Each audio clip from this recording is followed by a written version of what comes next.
Gugas siya kanina. Ang gamit niya yung cleanser. Ano? Diba?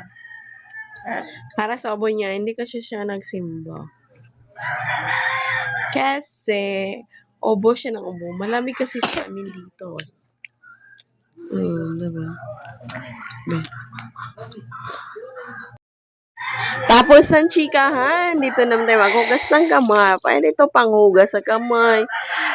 Pero mas gamit namin siya sa buong katawan. Ipatak mo lang sa 3 beses sa isang tabo. Next video, makita niyo doon kung paano gamitin ang Betadine Cleanser, mga mi.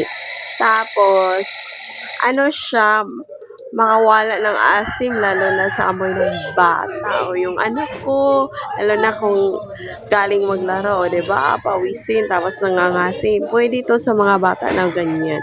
Tapos, lalo na tayo, aminin tayo, meron tayong tinatagyo, lalo na mga amoy, sa kilikili, sa paa, ano yung amoy.